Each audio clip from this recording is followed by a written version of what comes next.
never made it, but I know what it takes. I'm motivated by a mix of emotion. Got my statement, and I'm reading it slow so I can understand it fully. Appreciate my standing, go out of this world and right on time. Oh, never in my life have I seen the sky light up like this. I'm far away from Earth and I wanna know if you exist. Mission control, do you read me? Send me my coordinates lately.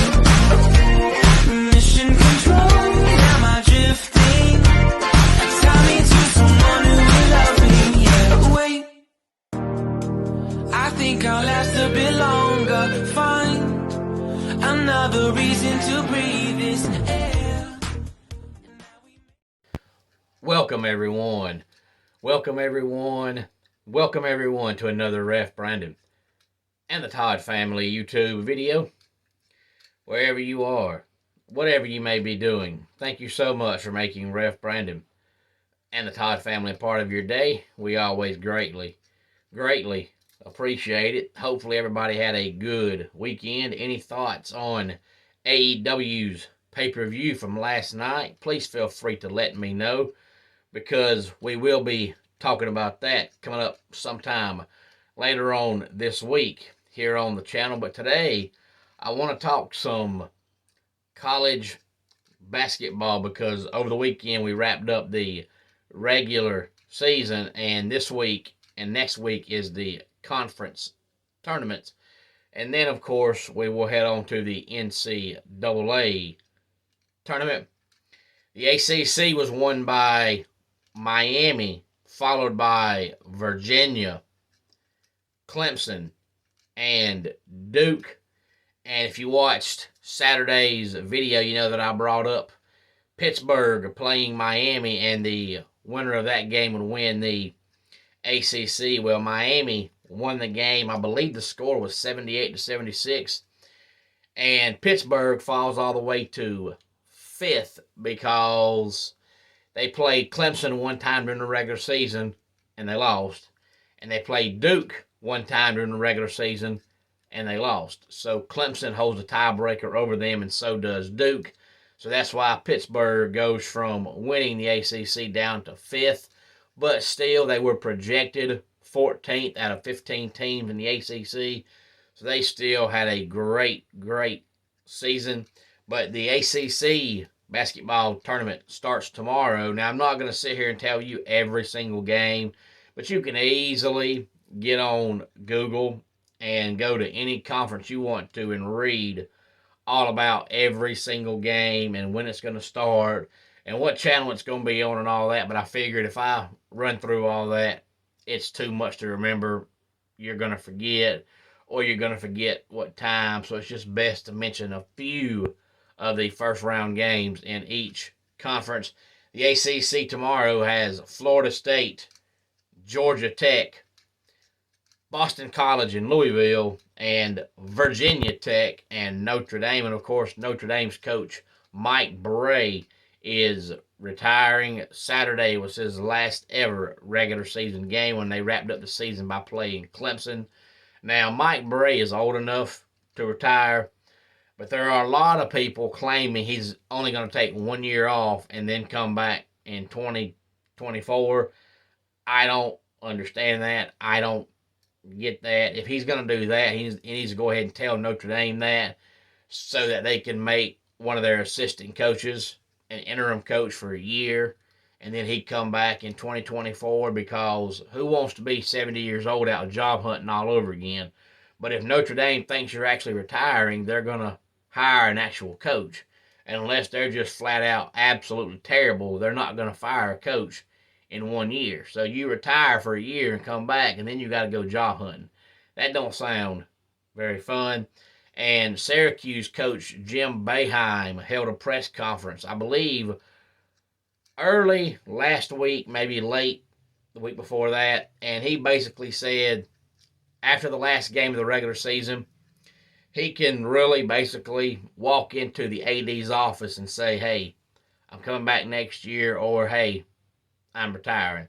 So that's what's wrong with the Syracuse program. They've become very, very stagnant. They've been one of the best basketball schools in the country probably since the early 90s.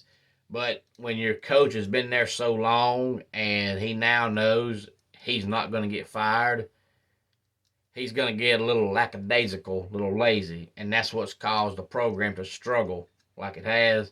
We'll find out whether or not Jim Boeheim does actually retire. A lot of folks thought he would retire after the 21 season because he had two sons that played, and 2021 was their last year on the team, but he came back and coached at least one more year. The Big Ten was won by Purdue, and the Big Ten tournament starts on Wednesday, and we're going to see Wisconsin, Ohio State, and we're going to see Nebraska and Minnesota. Now, a lot of people have Wisconsin in the NCAA basketball tournament, and I don't understand it. Their record is barely above 500. If you follow college basketball, you know what a quad 1 and a quad 2 and a quad 3 is. If you don't, basically, since college basketball has 300 plus teams, quad 1 is basically, for the most part, teams 1 through 100. Quad 2 is teams 101 through 200. And Quad 3 is teams 201 all the way to the end.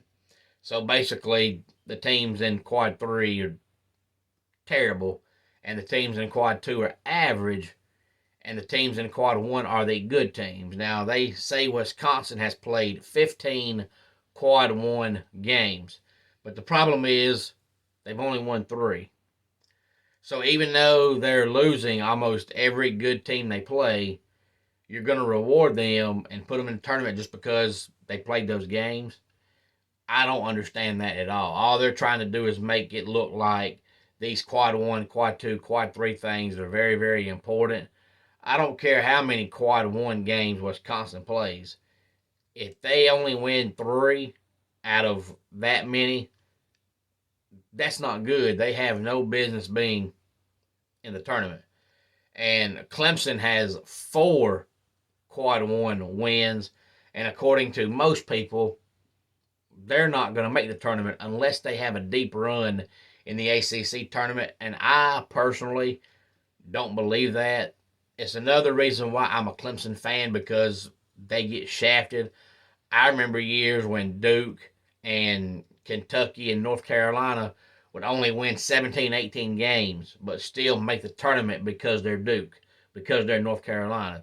And now Clemson finishes 3rd in the regular season in the ACC with 22 wins, 14-6 in league, and most people say they won't get in. Now, I know it's because they've lost 3 quad 3 games, and they've lost to 3 pitiful, pitiful teams, but I don't think that matters.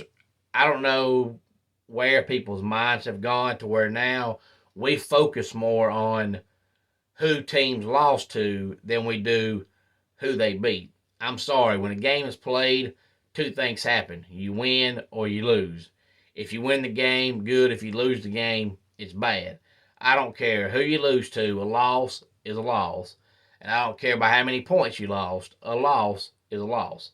So, yeah, those 3 losses look bad on the resume, but they've also beat NC State twice, and most people have NC State as a tournament team. So how do you put in NC State and not put in Clemson, who beat them twice? I don't understand it. The whole quad 1, quad 2, quad 3 thing didn't start until probably about 10 years ago. I heard a guy on the radio talking about it, and I was like, what is he talking about? So I had to go home and look it up and read about it. But it's become more and more prominent over the last couple of years. It's basically like college basketball's version of strength of schedule, like you see in college football. It's just there's so many more teams in college basketball because there is no Division I AA, there is no Division II, there is no Division III. Everybody is one huge, huge division, and that's why there's 300 something teams in college basketball. The Big 12 was won by Kansas, followed by Texas, followed by Kansas State and Baylor. Coming up on Wednesday, we'll see West Virginia and Texas Tech, and we'll see Oklahoma State and Oklahoma. The Pac-12 regular season champion was UCLA, followed by Arizona and USC. Coming up on Wednesday, we're going to see Washington and Colorado, Washington State and California, Utah and Stanford, and Arizona State and Oregon State. And the SEC was won by Alabama, followed by Texas A&M, Kentucky, and Missouri. And coming up on Wednesday, we're going to see South Carolina and Ole Miss, and we're going to see Georgia and LSU. Now, it won't be but a couple of weeks. We'll be starting the actual NCAA basketball tournament. And to all the college basketball freaks out there, they think the opening round of the NCAA tournament should be national holidays and everybody should be off work to watch the games, because the first 2 days, that Thursday and Friday, is when you see all the upsets. And there's so many games that happen in those 2 days that the games start at like 12:10 and they don't end till like 1:30 the next morning. And there's a tip-off basically like every 25-30 minutes. And all the games only come on 4 channels, so that's why it's on all day long, because it's only on 4 channels, and they try to make it to where you can see any game.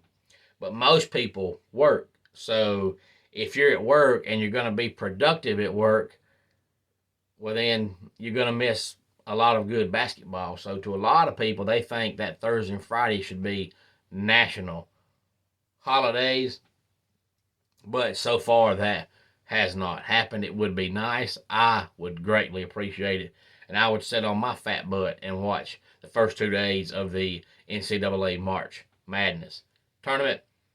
Homes for Our Troops is a publicly funded 501c nonprofit organization that builds and donates specially adapted custom homes nationwide for severely injured post 9/11 veterans. Since its inception in 2004, nearly 90 cents of every dollar spent has gone directly to our program services for veterans. Visit at hfotusa.org. Let's go ahead and get our dad joke of the day in here. And this one actually helps me because I am left-handed, so I appreciate hearing this. But why don't cannibals eat left-handed people? They don't taste right. And that wraps it up for today's Ref Brandon and the Todd Family YouTube video. Until next time, it's Ref Brandon saying, just like in pro wrestling, life can be over by the count of 3. Tell your friends and family how much you love them. Bye.